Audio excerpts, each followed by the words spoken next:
Good evening विद्यार्थियों, आप सभी का स्वागत है हमारी एक नए वीडियो में। आप सभी का इस वीडियो में आपका स्वागत करता हूं। देखिए, जो आज हमारा सब्जेक्ट है बीपीएससी 134 बीपीएससी 134 अंतर्राष्ट्रीय संबंधों का परिचय यानी इंटरनेशनल रिलेशनशिप। बीएजी सेकंड ईयर में पॉलिटिकल साइंस में बीपीएससी 134 इंटरनेशनल रिलेशनशिप में जो आपके प्रीवियस ईयर के क्वेश्चन हैं, जो बैक ईयर के क्वेश्चन हैं, जो पहले आप सभी से क्वेश्चन पूछे गए हैं, जो हमारी परीक्षाओं में आने वाले क्वेश्चन हैं, जो ही बहुत ही इंपॉर्टेंट है और आप सभी के लिए बहुत ही महत्वपूर्ण क्वेश्चन है। मैं इन सभी महत्वपूर्ण क्वेश्चन और इम्पॉर्टेंट क्वेश्चन को लेकर के आ गया हूँ, जो आपकी परीक्षाएं आने वाली है उन सभी परीक्षाओं के लिए आपके लिए बहुत ही ज़्यादा महत्वपूर्ण है। अगर आप इग्नू में बीएजी यानी बैचलर ऑफ आर्ट में आप सेकंड ईयर के विद्यार्थी हैं और आपके पास पॉलिटिकल साइंस सब्जेक्ट है, तो आपके पास एक बुक होगी बीपीएससी 134 यानी अंतर्राष्ट्रीय संबंधों का परिचय यानी इंटरनेशनल रिलेशनशिप। मैं उसके प्रीवियस ईयर या कह सकते हैं आप इम्पोर्टेंट क्वेश्चन जो प्रीवियस ईयर जो पहले पूछे गए हैं उन सभी क्वेश्चनों को लेकर के आ गया हूं, ताकि आप सभी को परीक्षाओं की जो आप सभी लोग अपनी परीक्षाओं की तैयारियां कर रहे हैं उन तैयारियों को आप अच्छे से कर सकें और बेहतर ढंग से कर सकें। तो आप सभी के सामने मैं एक एक क्वेश्चन पढ़ता जाऊँगा और इसके साथ ही हम एक सैम्पल पेपर भी लेकर के आए हैं। आपको सैम्पल पेपर भी दिखाऊँगा कि एग्जाम में आपसे कैसे क्वेश्चन पूछे जाते हैं, ताकि आपको पता चले कि एग्जाम में कैसे क्वेश्चन पूछे जाते हैं, ताकि आप एग्जाम का सैंपल भी देख सकें और आने वाली परीक्षाओं की आप प्रिपरेशन भी कर सकें और आने वाली परीक्षाओं में आप अधिक से अधिक अंक अर्जित कर सकें। और आप सभी को लिए आगामी जो परीक्षाएं हैं, जो आने वाली परीक्षाएं हैं, उसके लिए बहुत सारी शुभकामनाएं, ढेरे शुभकामनाएं और आप सभी परीक्षाओं में बहुत सारे अंक अर्जित करें, ऐसी मेरी दिली तमन्ना है। आप सभी को बहुत सारी शुभकामनाएं सभी स्टूडेंट के लिए। आगे देखिए, जो हमारा पहला क्वेश्चन हमारे पहले चैप्टर से ही रहेगा। यथार्थवाद क्या है? यथार्थवाद और नव यथार्थवाद यानी इंटरनेट। इसमें जो मोरगंथी जो रियलिज्म की उन्होंने थ्योरी दे रखी है, यथार्थवाद क्या है आपको सबसे पहले यथार्थवाद बताना है, फिर आपको यथार्थवाद और नव यथार्थवाद में अंतर बताना है, यानी दोनों में डिफरेंस क्या होता है। आपको यथार्थवाद और नव यथार्थवाद में यहाँ पर आपको डिफरेंस बताना पड़ेगा और अंतर। यानी यथार्थवाद क्या है, यानी जो इंटरनेशनल रिलेशनशिप में जो कहीं कहीं अगर व्यवहारवाद था उसके जगह देखने हम यथार्थवाद, इसकी जो मोरगंथु लेकर के आते हैं और जो नव यथार्थ की थ्योरी आती है कैनेथ वोल्ट्ज जी लेकर के आते हैं, तो आपको यथार्थवाद क्या है और यथार्थवाद नव यथार्थवाद में क्या है आपको उसको बताना होगा। और जो हमारा दूसरा क्वेश्चन जो रहेगा आप चैप्टर नंबर 1 से रहेगा। जो हमारा दूसरा क्वेश्चन है अंतर्राष्ट्रीय संबंधों के संदर्भ में उदारवाद की व्याख्या कीजिए। यानी हम यहाँ पर देखेंगे जो उदारवाद की व्याख्या कीजिए, वो भी अंतर्राष्ट्रीय संबंधों में जिस प्रकार हम उदारवादी जो लोग हैं या उदारवादी जो विचारधारा है, उदारवादी विचारधारा की बात करें, जो उदारवादी जो कैपिटलिस्ट लोग हैं, जो अगर हम बात करें कि कहीं के मार्केट खोलने की बात करते हैं, वैश्वीकरण की बात करते हैं, यानी कहीं कहीं व्यक्तियों को ज़्यादा से ज़्यादा स्वतंत्रता देने की बात करते हैं, तो उन उदारवादियों की आपको बताना है। यानी अंतर्राष्ट्रीय संदर्भ में उदारवाद की विस्तृत व्याख्या कीजिए। अगला जो आपको जो क्वेश्चन है चैप्टर नंबर आपको 1 में ही देखने को मिलेगा। अगला जो हमारा क्वेश्चन है विद्यार्थियों देखिए, राष्ट्रीय शक्ति के मुख्य तत्व बताइए। चैप्टर नंबर 2 से क्वेश्चन है, यानी अगर मैं बोलूँ तो नेशनल पावर क्या होती है, यानी नेशनल पावर क्या होती है उसके बारे में बताना। जैसे नेशनल पावर क्या होती है, जैसे किसी देश की राजनीतिक शक्ति, भौतिक शक्ति, भौगोलिक शक्ति, या उसके पास रिसोर्सेज कितने हैं, ये सारी शक्तियाँ होती हैं। यानी उसकी भौगोलिक शक्ति हो गई, या उसके रिसोर्सेज क्या हैं, नेचुरल गैसें क्या हैं, या उसकी सेना कैसे है। तो कहीं कहीं किसी देश की राष्ट्रीय शक्ति क्या होती, या राष्ट्रीय शक्ति को बढ़ाने वाले जो तत्व होते हैं, राष्ट्रीय शक्ति क्या थी, आपको इसमें लिखना पड़ेगा। जैसे भौगोलिक शक्ति, देश का आकार कितना है, लंबाई चौड़ाई कितनी है, कितने रिसोर्सेज हैं, या उसकी शक्ति क्या है, उसके वहाँ का नेतृत्व कैसा है, देश की क्षमता कैसी है, ये सारी बातों को कहीं कहीं आपको राष्ट्रीय शक्ति के मुख्य तत्व बताइए आपको बताना पड़ेगा। चैप्टर नंबर 2 में मिला। अगला जो हमारा क्वेश्चन है, राष्ट्रीय हित की समझ पर विस्तृत रूप से प्रकाश डालिए।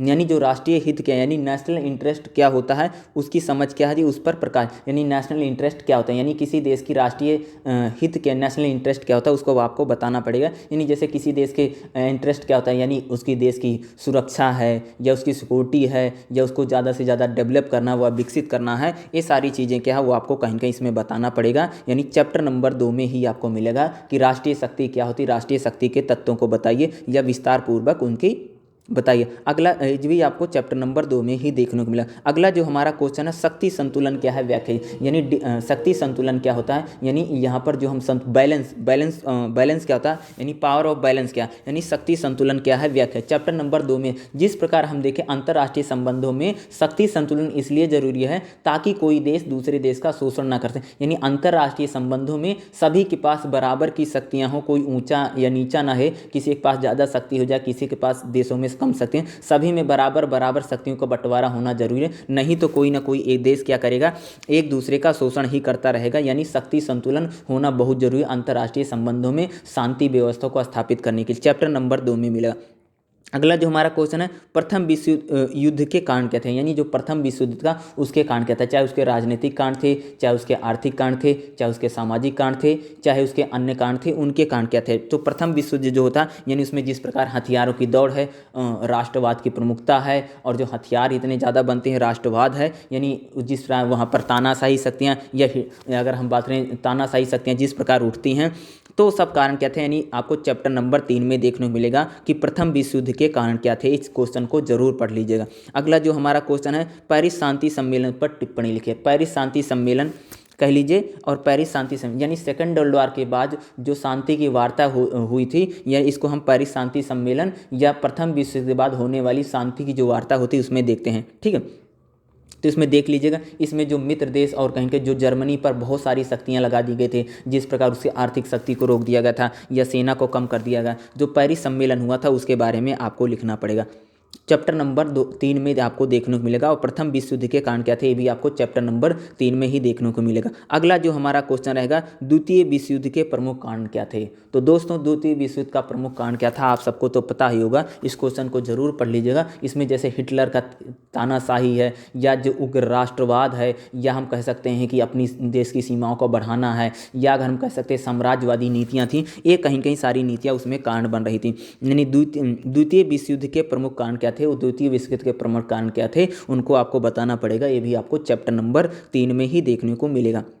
देखिए अगला हमारा क्वेश्चन आ रहा है, नव यथार्थवाद पर प्रकाश डालिए। अगला क्वेश्चन क्या है दोस्तों, नव यथार्थवाद यानी न्यू रियलिज्म क्या होता है, इसको आपको बताना पड़ेगा। न्यू रियलिज्म क्या, यानी केनेथ वर्ल्ड जी ने जो न्यू रियलिज्म बताया था। देखो रियलिज्म था जो एक था, लेकिन जब न्यू रियलिज्म आता, न्यू रियलिज्म ने कभी भी रियलिज्म को काटा नहीं, उनकी बातों को खारिज नहीं किया, बल्कि उन्होंने जो बातें बताई थी उनको और डीप में और उनको व्यवस्थित रूप से यानी उनका और विस्तार किया जाता है न्यू रियलिज्म। यानी केनेथ वोल्ट ने जो इस न्यू रियलिज्म के अगर हम बात करें थिंकर हैं, और जो उन्होंने अपनी थिंकिंग दी। नव यथार्थवाद को जरूर पढ़ के जाइएगा, और ये आपको चैप्टर नंबर 4 में आपको देखने को मिलेगा। चैप्टर नंबर 4 में जो यथार्थवाद है, इसमें आप यथार्थवाद क्या है और नव यथार्थवाद क्या होता है, यथार्थवाद और नव यथार्थवाद में अंतर क्या, इसको जरूर पढ़ के जाइएगा। आने की संभावनाएं बहुत ही ज़्यादा बनी हुई। चैप्टर नंबर 4 रहेगा। अगला जो हमारा क्वेश्चन है, क्वेश्चन नंबर रहेगा, व्यवस्था उपागम क्या है। मार्टिन कैप्लन का व्यवस्था उपागम क्या है।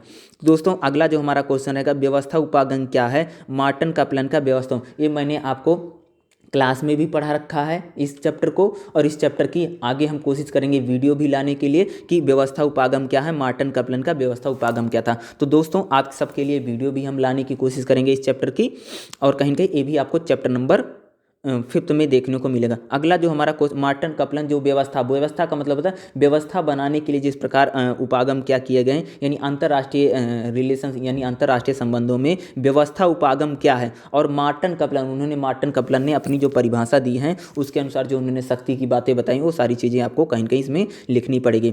अगला जो हमारा क्वेश्चन रहेगा, निर्भरता सिद्धांत की व्याख्या कीजिए। निर्भरता सिद्धांत की व्याख्या कीजिए, या निर्भरता सिद्धांत में प्रमुख अवधारणाएं क्या हैं। निर्भरता सिद्धांत में चाहे उदारवादी अवधारणा है, जो चाहे मार्क्सवादी अवधारणा है, तो निर्भरता सिद्धांत क्या उसको जरूर पढ़ लीजिएगा। और इसकी हमारी इस चैप्टर की वीडियो और निर्भरता सिद्धांत क्या इसकी वीडियो आपको चैनल पर जरूर देखने को मिल जाएगी, और उस वीडियो को आप जरूर देखें ताकि ज़्यादा से ज़्यादा लाभ इसका उठा सकें। निर्भरता सिद्धांत क्या है, इसके इसी चैनल पर, हमारे चैनल पर इसको वीडियो बना करके डाल दिया गया, आप इनको देख सकते हैं।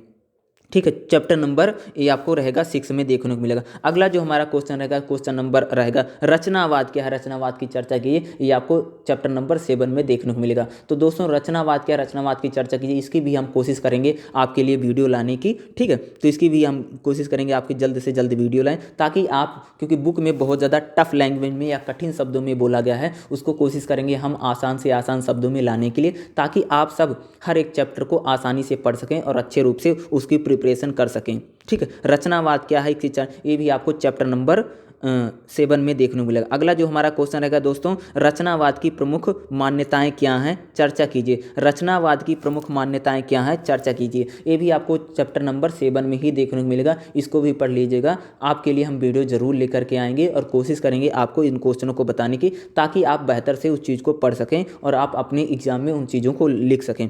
देखो दोस्तों, अगला जो हमारा क्वेश्चन आ रहा है, देखो 2 चैप्टर जो हैं शीत युद्ध से रिलेटेड है, और शीत युद्ध का क्वेश्चन आने की 100% संभावनाएं बनी हुई हैं। अगर मैं बताऊं शीत युद्ध, अगला जो हमारा क्वेश्चन रहेगा, शीत युद्ध का अर्थ स्पष्ट करते हुए इसकी प्रमुख विशेषताएं, यानी शीत युद्ध का अर्थ स्पष्ट करते हुए इसकी प्रमुख विशेषताएं, यानी शीत युद्ध क्यों, जो शीत युद्ध को बोला जाता है गैर सैनिक युद्ध है, यानी कहीं कहीं अगर मैं कहूँ शीत युद्ध में सैनिकों द्वारा लड़ा ना जाने वाला युद्ध है, यानी विचारधाराओं के द्वारा लड़ा जाने, यानी इसमें अगर हम देखें तो कहीं कहीं इसमें साम्यवाद है और एक तरफ पूंजीवाद के, यानी अमेरिका या और यूएसएसआर की कहीं कहीं इसमें शीत युद्ध में उसकी विशेषताएं क्या हैं।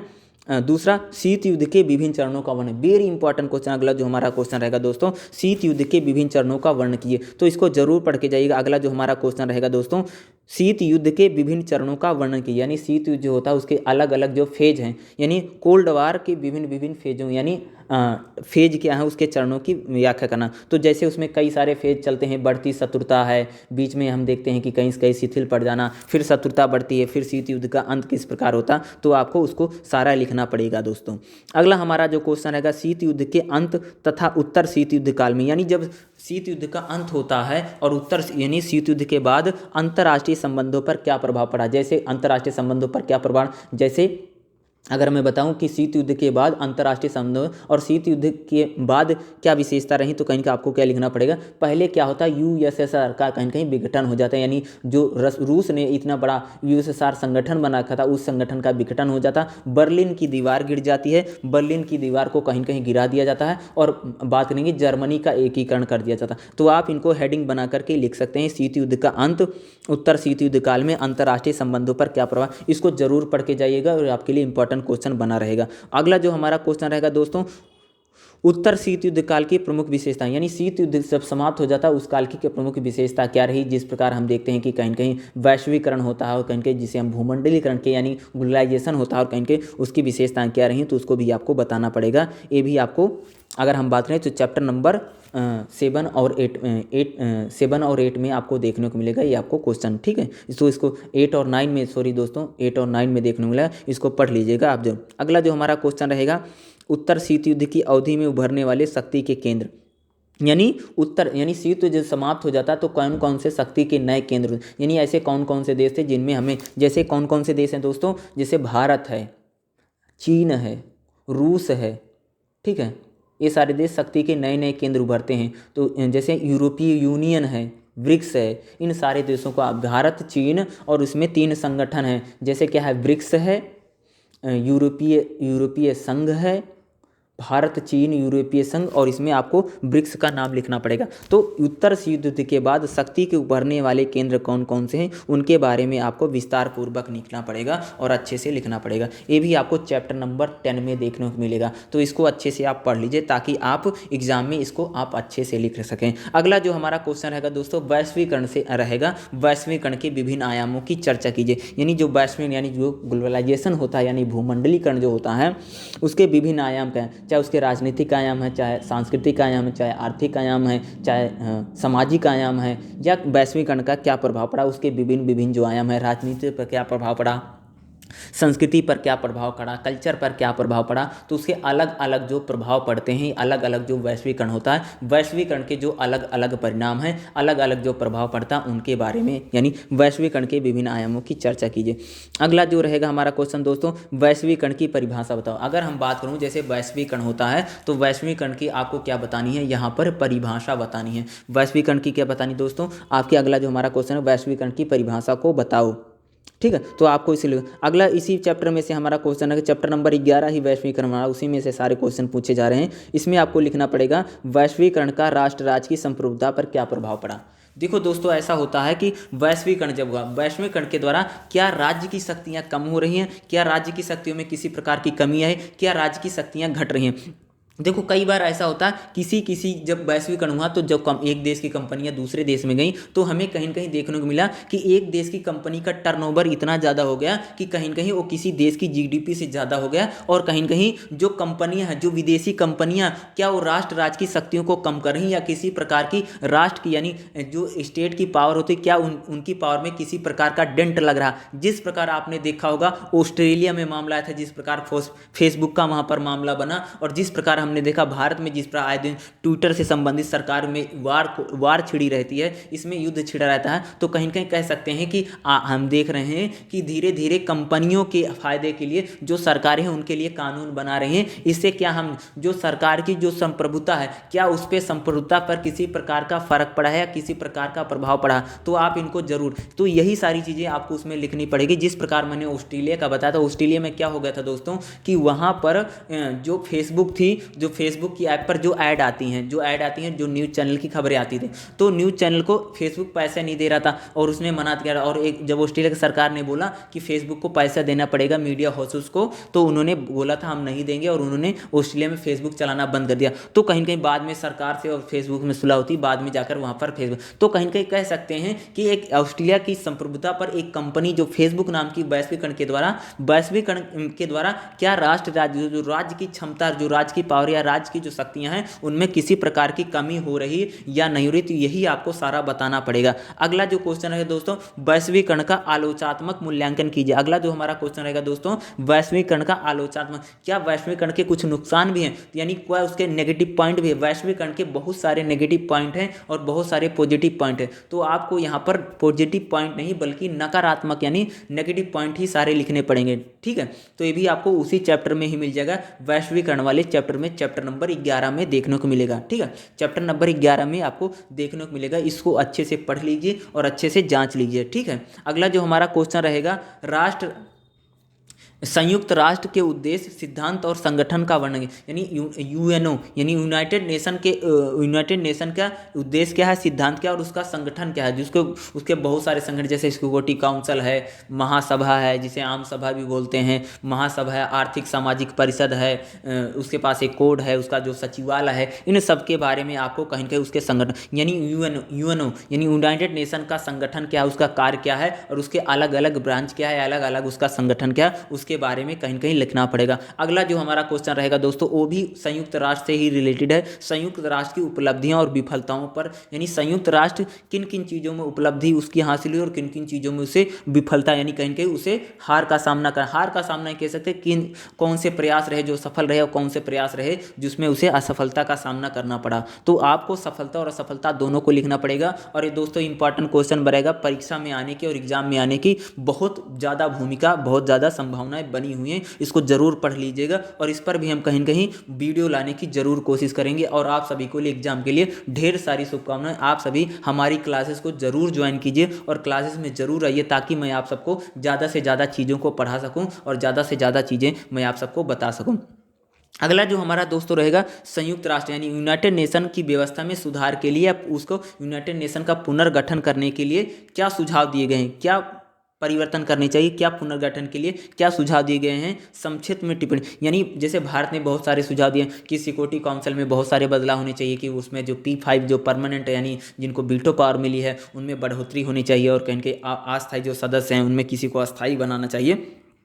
तो ऐसे संयुक्त राष्ट्र के पुनर्गठन, दोबारा उसको पुनर्गठित करने के लिए या दोबारा उसको संचालित करने के लिए, उसके लिए बहुत सारे सुझाव दिए गए हैं, उसको सरकार को दिए गए हैं। अगला जो दोस्तों हमारा क्वेश्चन है अंतर्राष्ट्रीय मुद्रा कोष, यानी इंटरनेशनल मॉनेटरी फंड क्या है, यानी अंतर्राष्ट्रीय मुद्रा कोष क्या है, इसकी चर्चा कीजिए। इसको जरूर पढ़ के जाइए, बहुत इंपॉर्टेंट क्वेश्चन आपके बने। यानी इंटरनेशनल जो मुद्रा कोष है, जो कहीं कहीं देशों को जो अलग अलग कंट्री है उनको जिस प्रकार का हम देखते हैं लोन देती है, जो इसके सदस्य देश हैं उनको ही कहीं कहीं ये लोन देती रहती है। तो उसको IMF के बारे में लिखना है, अंतर्राष्ट्रीय मुद्रा कोष क्या है उसकी चर्चा कीजिए और इसको जरूर पढ़ लीजिएगा, जरूर चाहिए पढ़ के जाइए। और एग्जाम में इसकी आने की संभावनाएं ही बहुत ज़्यादा बनी हुई हैं। अगला जो हमारा क्वेश्चन रहेगा दोस्तों, विश्व व्यापार संगठन क्या है, यानी WTO, यानी विश्व व्यापार संगठन क्या है, WTO क्या है, उसके बारे में चर्चा कीजिए और इस क्वेश्चन को जरूर पढ़ के जाना और एग्जाम में आने की बहुत ही ज़्यादा इसकी संभावनाएं बनी है। WTO विश्व व्यापार संगठन, इसके विश्व व्यापार संगठन के कार्य क्या हैं, कैसे कार्य करता है,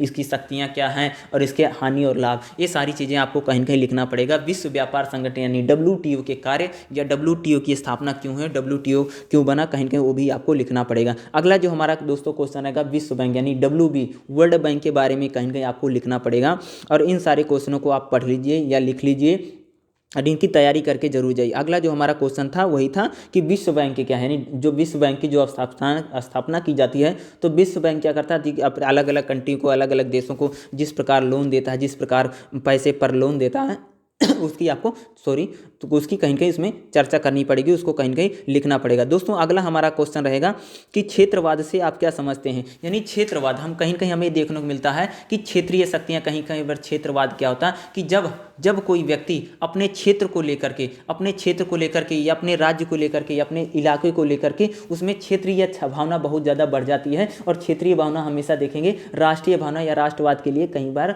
घातक सिद्ध। तो क्षेत्रवाद क्या है, क्षेत्रवाद को बताइए और क्षेत्रवाद की विशेषता। अगला जो क्वेश्चन रहेगा दोस्तों हमारा बिल्कुल आखिरी चैप्टर से क्वेश्चन है, चैप्टर नंबर 14 से हमारा क्वेश्चन है। तो इसमें देखिएगा क्षेत्रवाद से आप क्या समझते हैं, इसकी चर्चा कीजिए और क्षेत्रवाद क्या है।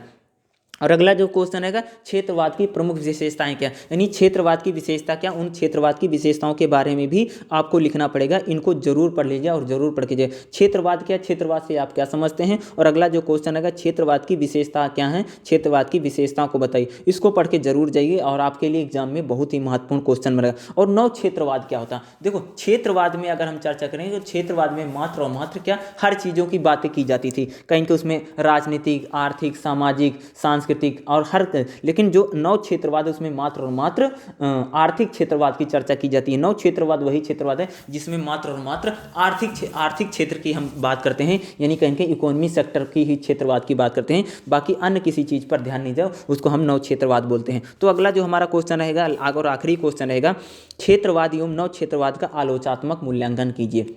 यानी अगर देखें तो क्षेत्रवाद क्या है और नव क्षेत्रवाद क्या है, इसका आलोचात्मक मूल्यांकन करना है, यानी इसके नेगेटिव पॉइंट और पॉजिटिव पॉइंट दोनों बताने हैं और आपको दोनों को लिखना पड़ेगा। ये सारे क्वेश्चनों को आप सब जरूर पढ़ लीजिए और जरूर देख लीजिए और एग्जाम के लिए बहुत ज़्यादा ही महत्वपूर्ण बने हुए हैं और इनको एग्जाम में आने की संभावना भी बहुत ज़्यादा बनी हुई है। इनको पढ़ लीजिए और अच्छे से अच्छी इनकी प्रिपरेशन करिए ताकि आपको एग्जाम में, आने वाले एग्जाम में बहुत ज़्यादा ये आपको मदद मिले।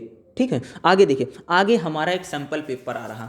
देखिए दोस्तों आगे जो हम एक सैंपल पेपर की बात करेंगे। देखो जब आप एग्जाम देने के लिए जाएंगे तो आपको एग्जाम में सैंपल कैसे मिले, क्वेश्चन कैसे। देखिए दोस्तों आपका जो क्वेश्चन आता है वो आपसे एग्जाम में 8 या 10 क्वेश्चन पूछे जाएंगे।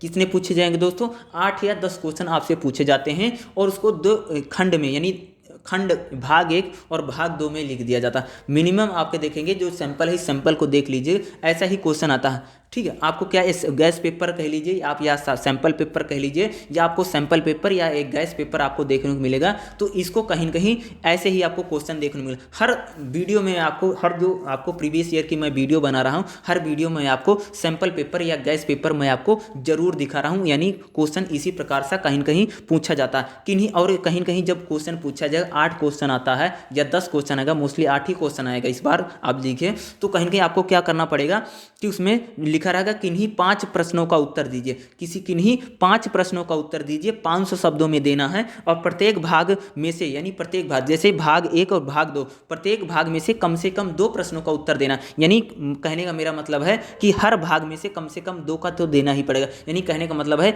1 में 2 देंगे, 1 में 3 का जवाब देंगे, यानी ठीक है 8 क्वेश्चन आएंगे और 8 में से हमें 5 क्वेश्चनों का रिप्लाई करना है और सभी के सभी क्वेश्चन 20 नंबर के रहेंगे। 100 नंबर का पूरा एग्जाम होगा और 100 नंबर का पूरा एग्जाम होता और एक क्वेश्चन 20 नंबर का रहेगा और हमें 5 क्वेश्चनों का रिप्लाई देना है। यानी जो देखो ये क्या रहेगा, जैसे ऊपर लिख रखा BPSC 134 अंतर्राष्ट्रीय संबंधों का परिचय गैस पेपर 1, यानी इसमें लिखा किन्हीं 5 प्रश्नों का उत्तर 500 शब्द, यानी इसमें वर्ड लिमिट भी लिखी हुई है और 500 शब्दों में हमें इसका क्या देना है, उत्तर देना है। और कम से कम जो भाग 1 और भाग 2 है, दोनों भागों में से कम 2 प्रश्नों का उत्तर देना है। यानी हर भाग में से हमें 2 प्रश्न का उत्तर देना जरूरी है। जैसे पहले भाग में से हमें 2 प्रश्न का उत्तर देना है, दूसरे भाग में से 2 प्रश्न का उत्तर देना है, तो 4 हो गए।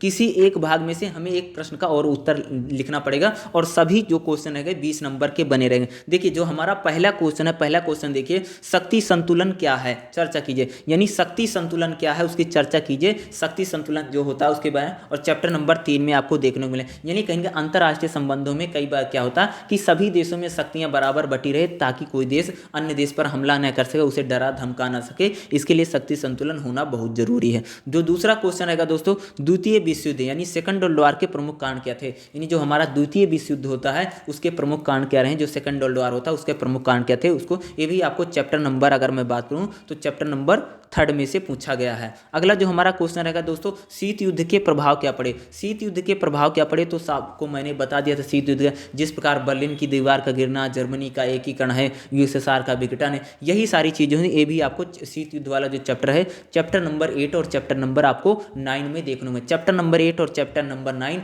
आपके लिए इंपॉर्टेंट बने रहेगा। यानी शीत युद्ध के बाद प्रभाव क्या पड़ा, शीत युद्ध जब होता है उसके बाद क्या प्रभाव पड़ा, शीत युद्ध वाले चैप्टर को आप जरूर पढ़ लीजिएगा और आपके एग्जाम में आने की बहुत ज्यादा संभावना बनी। अगला जो हमारा क्वेश्चन रहेगा दोस्तों, नारीवाद के मूल सिद्धांत की व्याख्या। यानी अगर बात करें तो फेमिनिज्म क्या है, नारीवाद क्या है, तो नारीवाद के मूल सिद्धांत की आपको व्याख्या करनी पड़ेगी कि नारीवाद क्या है, और नारीवाद के बारे में आपको पूरी डिटेलिंग बतानी पड़ेगी और नारीवाद क्या है उसको जरूर पढ़ लीजिएगा। देखो ये जो 4 क्वेश्चन है जिन हमने खंड भाग 1 में अगर बोलूं तो भाग 1 में हमने 4 क्वेश्चनों को पढ़ा, इनमें से चारों क्वेश्चनों में से किन्हीं आप 2 क्वेश्चनों को आपको जवाब देना पड़ेगा और आप 3 का भी इसमें जवाब दे सकते हैं। मिनिमम 2 और ज़्यादा से ज़्यादा आपको 3 क्वेश्चनों का जवाब देना है, ठीक है। तो आप दे अब चलते हैं दोस्तों भाग 2 में चलते हैं। भाग 2 में कौन कौन से क्वेश्चन आ रहे हैं उनको हम देखते हैं। पहला ही क्वेश्चन है यानी 5वां जो हमारा क्वेश्चन है, यथार्थवाद की आलोचना का उल्लेख है। यानी जो यथार्थवाद है, रियलिज्म क्या है, उसके हमें आलोचना करनी है, यानी उसके हमें नेगेटिव पॉइंट बनाने। तो आपको चैप्टर नंबर 1 किस में मिलेगा, चैप्टर नंबर 4 में देखने को मिल जाएगा दोस्तों। अगला जो हमारा क्वेश्चन रहेगा दोस्तों, शीत युद्ध के चरणों को बताएं। यानी शीत युद्ध के अलग अलग जो फेज होते हैं, जैसे बढ़ती शत्रुता है, फिर नरमी आती है और फिर शीत युद्ध बीच में नरमी आती, लगता शीत युद्ध समाप्त हो जाएगा, फिर शत्रुता बढ़ती और शीत युद्ध फिर शुरू हो जाता और बाद में शीत युद्ध का अंत हो जाता है। इस प्रकार शीत युद्ध के चरण क्या रहे ये आपको चैप्टर नंबर 8 और चैप्टर नंबर 9 में देखने को मिलेगा, ठीक है। अगला जो हमारा दोस्तों क्वेश्चन है, पेरिस शांति सम्मेलन पर टिप्पणी कीजिए। पेरिस शांति 7वां क्वेश्चन हमारा दोस्तों, पेरिस शांति सम्मेलन क्या था, पेरिस शांति सम्मेलन पर टिप्पणी। यानी फर्स्ट वर्ल्ड वॉर होने के बाद जिस प्रकार हम देखते हैं कि मित्र राष्ट्रों ने उसमें जीत दर्ज की, यानी जैसे उसमें अमेरिका है, फ्रांस है, इन लोगों ने उसमें जीत दर्ज की, तो उन्होंने प्रथम विश्व युद्ध जब हुआ था, आगे कोई भी वर्ल्ड वार ना हो, आगे इसलिए कोई विश्व युद्ध ना हो, इसकी शांति के लिए पेरिस में क्या, यानी फ्रांस की राजधानी जो पेरिस है वहाँ पर शांति सम्मेलन बुलाया जाता है और कहीं कहीं जर्मनी पर कई प्रकार की प्रतिबंध लगाए जाते हैं। उस पर सेना को लेकर प्रतिबंध लगा, आर्थिक प्रतिबंध लगते हैं, यानी कहीं कहीं जर्मनी के कारण ही पहला विश्व युद्ध हुआ था और जर्मनी को इसका माना जाता कि जर्मनी के कारण युद्ध है, उस पर कई सारे प्रतिबंध लगते और उस पर जुर्माना हर्जाना लगता। वही सम्मेलन था पेरिस शांति सम्मेलन और पेरिस शांति सम्मेलन पर आपको टिप्पणी लिखनी है और विस्तार से आपको इस क्वेश्चन का रिप्लाई देना पड़ेगा। देखिए आखिरी जो हमारा क्वेश्चन है, क्वेश्चन नंबर 8 रहेगा, WTO यानी विश्व व्यापार संगठन के कार्य और पद्धति का वर्णन। ये क्वेश्चन आपके लिए जरूरी बना रहेगा, इस क्वेश्चन को जरूर पढ़ के जाइएगा। 8वां जो हमारा क्वेश्चन है, WTO यानी विश्व व्यापार संगठन क्या, उसके कार्य और उसकी पद्धति का वर्णन। यानी WTO क्या है, उसके कार्य और उसकी पद्धतियों को आपको क्या करना पड़ेगा, उसका वर्णन करना पड़ेगा और उसको यानी जैसे WTO के कार्य क्या है, उसकी पद्धति कैसे के है, WTO की विशेषता क्या है और WTO में कौन कौन से देश शामिल है, उन सब के बारे में आपको लिखना पड़ेगा। जो भाग नंबर 2 से भी आपको मिनिमम 2 ज़्यादा से ज़्यादा आपको 3 क्वेश्चन पड़ेंगे। यानी कहने का मतलब भाग 1 से आपको 2 क्वेश्चन लिखना है और भाग 2 से 2 क्वेश्चन लिखना है और भाग 1 से भी 2 क्वेश्चन लिखना, तो 4 हो गए। एक क्वेश्चन आप एक भाग में से, पहले भाग या दूसरे भाग में से किसी में से आपको एक क्वेश्चन, सभी क्वेश्चनों का जो जितने भी क्वेश्चन है सभी 20 नंबर के हैं एग्जाम में 8 ही क्वेश्चन आएगा, 8 में से आपको 5 क्वेश्चन का रिप्लाई देना और 500 वर्ड लिमिट बनी रहेगी। ये आपका सैंपल रहा और इसी प्रकार से आप जब एग्जाम देने जाएंगे ऐसा भी सैंपल आपको वहाँ पर देखने को मिलेगा, इसलिए मैं आपको बता रहा हूँ। और आप सभी के लिए आने वाली परीक्षाओं के लिए बहुत सारी शुभकामनाएं। जितने मैंने क्वेश्चन बताए हैं इन सारे क्वेश्चनों को आप लिख लीजिए या याद कर लीजिए या पढ़ लीजिए और जैसे आप समझ में आता वैसा कर लीजिए और ज़्यादा से ज़्यादा लेखन पर ध्यान दीजिए और ज़्यादा से ज़्यादा आप लिखने का प्रयास कीजिए। ज़्यादा से ज़्यादा आप लिखेंगे तो आप जब लिखेंगे तो आपको इससे ज़्यादा ही फायदा होगा, ठीक है। तो ज़्यादा से ज़्यादा आप लिखने का प्रयास कीजिए और ज़्यादा से ज़्यादा क्वेश्चनों को लिखें ताकि आपको एग्जाम में ज़्यादा से ज़्यादा फायदा मिल सके, ठीक है। तो आप ज़्यादा से ज़्यादा लिखिए चीज़ों को ताकि आपको ज़्यादा से ज़्यादा इंक्रीमेंट हो और अपने परीक्षाओं में ज़्यादा से ज़्यादा आप अंक अर्जित कर सकें, ठीक है। तो एक काम कर लीजिए, इनको याद कर लीजिए और जो क्वेश्चन आएगा ऐसे थे। और एग्जाम में परीक्षा में किसी प्रकार के घबराने की डरने की ज़रूरत नहीं है। आप इत्मीनान से और निश्चिंत होकर जाइए और परीक्षा को दीजिए और परीक्षा में आप बहुत सारे अंकों को अर्जित कर सकते हैं। जितने मैंने क्वेश्चन बताए इन सारे क्वेश्चनों को पढ़ लीजिए और इनको लिख लीजिए और इनको याद कर लीजिए, ठीक है। तो आने वाली परीक्षाओं के लिए आप सभी के लिए बेस्ट ऑफ लक, बहुत सारी शुभकामनाएं, बहुत सारे अंक अर्जित कीजिए। और अगर आपको किसी प्रकार की समस्या है तो आप हमारी क्लासेस में आइए और हमारी क्लासेस में करके जो मैं आप सबको पढ़ा रहा हूं उनसे ज़्यादा से ज़्यादा चीज़ों को पढ़िए, सुनिए ताकि आप परीक्षाओं में ज़्यादा से ज़्यादा अंक अर्जित कर सकें। तो इसी के साथ मैं बोलूँगा आप सभी का वीडियो देखने के लिए बहुत बहुत धन्यवाद। ऐसे ही हमारी वीडियो को देखने और आपके लिए टॉपिक की जो वीडियो सब्जेक्टिव वीडियो होगी तो मैं आपको क्वेश्चन आंसर की भी वीडियो बीच बीच में लाता रहूँगा और हमारे क्वेश्चन आंसर भी चलते रहेंगे। तो हमारी इस वीडियो के साथ और हमारे चैनल के साथ जुड़े रहिए और हमारी कक्षाओं में आकर के जहां मैं पढ़ा रहा हूँ आपको वहां से आपके ज़्यादा से ज़्यादा लाभ उठा सकते हैं। और वीडियो देखने के लिए बहुत बहुत धन्यवाद। Thank you so much. आप सभी का दिन अच्छा रहे और आने वाली परीक्षाओं में आप सभी लोग अच्छे से अच्छे अंक अर्जित करें। तो सभी विद्यार्थियों का बहुत बहुत धन्यवाद। Thank you so much.